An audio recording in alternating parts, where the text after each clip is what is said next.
I saw the silence before I felt it. On the morning of my wedding, my mother's phone chimed once, then turned its face away from me, screen dim, smile tight. When I tried to open the group chat to ask if Uncle Sal would bring the flowers, the circle spun, then vanished. Removed by admin. One by one, their names grayed out: my brother, my sister-in-law, my cousins, my father. Gone. I stood there, veil half-pinned, thumbs still hovering where their warmth used to live. Outside, laughter floated down the hallway. My soon-to-be husband asked if I was ready. I told him almost. Because I was. More ready than they knew. I tucked my phone away. I smiled at my reflection, pinned the last strand of hair myself. If they thought they could shut me out with a button, they'd forgotten who taught me to write invitations they'd never see coming. The vows were whispered under soft lights. He looked at me like I was all the world could hold. In that moment, their absence felt small, like a bruise already fading under silk. But bruises teach you how to press, how to find where the hurt hides. After the cake was cut and the last glass of cheap champagne drained, I found his hand in mine, warm and certain. We didn't fly to Bali or Greece. We took my suitcase, not white and lacy, but neat, black, zipped with files, to a hotel downtown. Under the hum of air vents and city lights bleeding through curtains, I opened my laptop. Beside me, my husband read each email twice, just to be sure. They were in Hawaii, the whole family. The blocked chat was alive with sunset photos, cocktails, bright lays tangled around necks that had pressed air kisses to my cheeks just days ago. They toasted new beginnings on my wedding day without me. But the thing about digital footprints is they never really wash away. And their vacation was paid for by something they'd never expected me to see. A trust fund. Left in my name. And an old clause. They blocked me from the chat, but forgot to block me from the paper trail. I read the old clause twice, then again, the words sharp and thin as needles. Any major disbursement from the family trust must be approved by all named heirs. They thought I'd never see it. That my name, small and silent at the bottom of old wills and dusty deeds, would stay buried under their beach sand and umbrella drinks.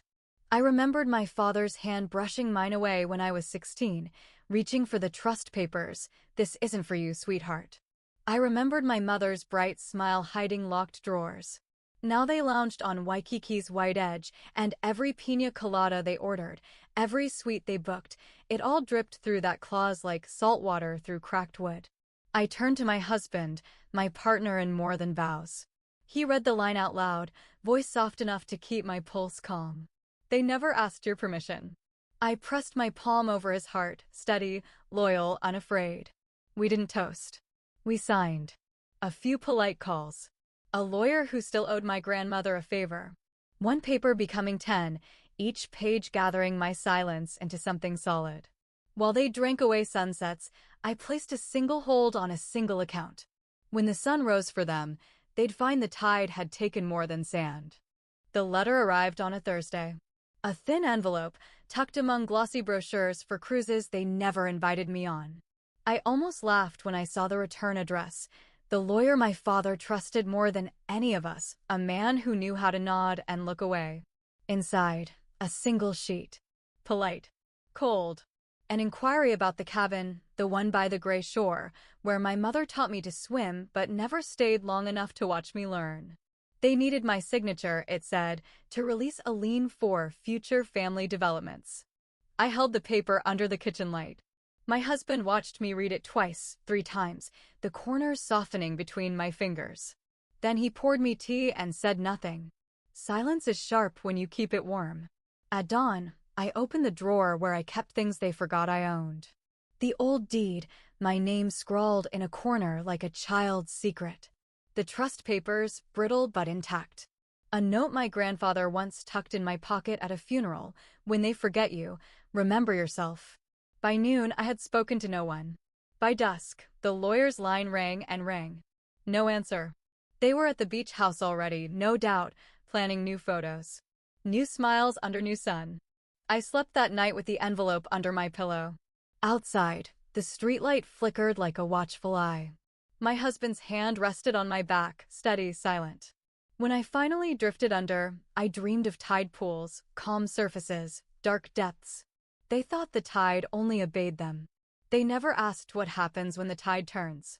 By Friday, I sat across from their lawyer. A small office, lined with books no one had opened in years. The air smelled of old leather and stale coffee. He smiled the way men smile when they think you're about to fold. He pushed the new contract across the desk, neat, precise, an insult hidden in polite print. "It's a formality, really," he said.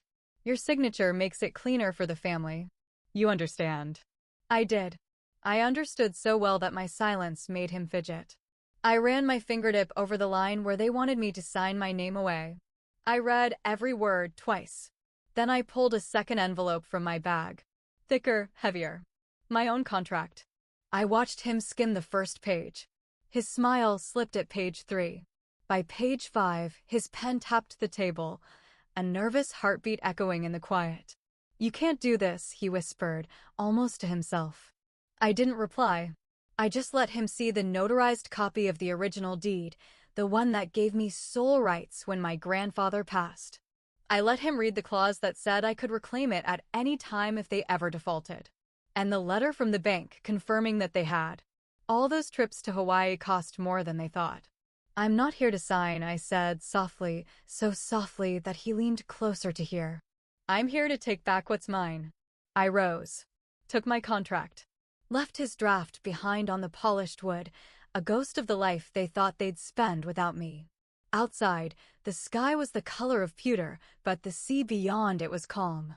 I could almost hear the waves against the shore, the old cabin standing, waiting. A place they forgot to lock. A door they forgot I still had the key to. I texted my husband, "It's done. Meet me by the coast." Sometimes revenge isn't fire. It's saltwater, patient, inevitable. And when it comes for you, it leaves nothing standing but what you never should have let go. I drove through the dusk with the key on a thin silver chain around my neck. The same key my grandfather pressed into my palm the last time he could still speak. I was 15 then, a quiet girl in a corner at family dinners. They never knew he'd chosen me. They thought the cabin was just a summer relic, a quaint memory. But it held more than driftwood and old salt air. It held the original ledgers, the tax records, the water rights, the tiny patch of land they used as collateral for their grand loans and gilded vacations. All of it looped back here, to the wind-bent pines and the hush of the tide. I parked where the trees thickened, far from the main road. Leaves brushed my window like curious hands. I sat for a moment, breathing in the cold, briny scent of the coast. A memory drifted through, my mother laughing at my shoes the first time I came here alone. "You'll ruin them on that muddy path. Stay home where you belong." But the path never ruined me. It carried me. I stepped through the gate, the hinges sighing under my touch. The door opened on the first try. Inside, dust motes danced in the weak lamplight, swirling like secrets no one bothered to ask me about. I laid the ledgers out on the old table, yellowed pages spread like wings. I traced each number with the tip of my pen. I filed each paper in a folder marked with my name only, not theirs. Not anymore. When my husband arrived, he didn't knock. He knew better. This place, this plan, all of it was ours now. He set down a bag of groceries on the counter, kissed the back of my neck. No words. Just a hush that said, "We're ready."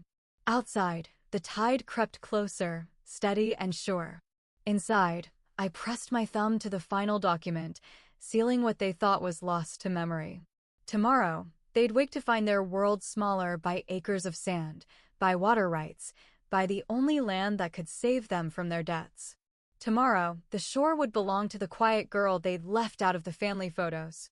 And she would decide who stayed and who got washed away. Morning broke through the thin curtains, pale and cold. I sat at the cabin's old oak desk, where my grandfather used to write checks by hand, checks my parents spent faster than they could say thank you. I wrote a letter, pen gliding slow, deliberate, every word a soft blade. "Dear Mother, dear Father. I hope the sand was warm under your feet in Hawaii. I hope you laughed at my empty chair at the wedding table. I hope you told yourselves you'd never need me, that I'd stay quiet, grateful for crumbs. This is not a threat. It's a reminder. The land you mortgaged to fly first class to islands I've never seen? It's mine again now. The shore where you built your pretty rental cabins? Also mine. The slip of doc you promised your investors? Mine too. No police. No lawsuits. Just time running out. I expect the keys by Friday. Leave them in the mailbox by the old gate. You remember the one, the gate you told me never to touch because I'd break something. I never broke it. You did. When I finished, I sealed the letter in a plain envelope, no return address. A final courtesy for people who'd never shown me any. I walked it down the narrow trail where blackberry thorns snagged my coat. By the roadside stood an old blue mailbox, the paint flaking like tired skin. I slipped the letter inside. Raised the flag. Back at the cabin, my husband was at the stove, frying eggs. When I came in, he looked up, his eyes the warmest place I'd ever known. "Did you do it?" he asked. I nodded. He slid a plate toward me, eggs, toast, berries. Food tasted better when you weren't swallowing your pride with every bite. Outside, the tide was coming in again, a hush and a pull, steady as breath. By the time they opened that letter, the water would already be at their door. And my silence would stand taller than any house they'd ever built for themselves. They thought I'd stay locked out. But the key was always mine. The morning after the letter, the world seemed to hold its breath. Sunlight filtered weakly through the pine needles, painting slow shadows on the cabin floor. No calls. No messages. Just the soft hum of the fridge and the distant cry of gulls. I poured coffee, the steam curling like a secret between us. My husband and I exchanged looks, not of worry, but of quiet certainty. Hours passed like low waves, steady and relentless. Then came the knock, sharp, hesitant, the kind that trembles with fear before it speaks. I opened the door to the oldest sibling, eyes flickering like broken glass. They said nothing. They just handed over the worn envelope with the keys. Their fingers brushed mine, a fleeting touch, cold and unsure. Inside, I laid the keys on the table. Each one a small victory, a silent promise. The storm wasn't loud or sudden. It was patient, like the tide, eroding everything they thought untouchable. That night, beneath the soft glow of a single lamp, I traced the edges of the keys, feeling the weight of every quiet step taken, every silent fight won. I smiled, not out loud, but in the way that shifts the air around you. Because sometimes, the fiercest storms come wrapped in silence. And I had learned how to be both the calm and the storm. The house was quiet when the doorbell rang, too quiet for a celebration. I wasn't expecting anyone. Not from them. I opened the door to find an unfamiliar face, a woman with tired eyes and a soft, knowing smile. She held a small envelope, edges worn like the chapters of a forgotten book. "I was told to give this to you," she said, voice a gentle thread. Inside was a letter from my estranged aunt, the one who vanished years ago, swallowed by family secrets and silence. She wrote of regrets, of mistakes made in anger, and of a key hidden long ago in the attic, a key to a forgotten safe deposit box. The box held no riches, only memories and a final apology sealed with a delicate ribbon. A confession that the family's pride had built walls not just around me, but around themselves. I held the letter close, feeling the weight of generations lifting. The quiet storm had brought more than keys and contracts. It brought truth, soft, painful, and necessary. That night, the house didn't feel empty anymore. It held space for healing, whispered in shadows, waiting patiently for the dawn. Dawn broke slowly, painting the sky with gentle hues of amber and rose. The house, once heavy with silence, now breathed softly with the promise of change.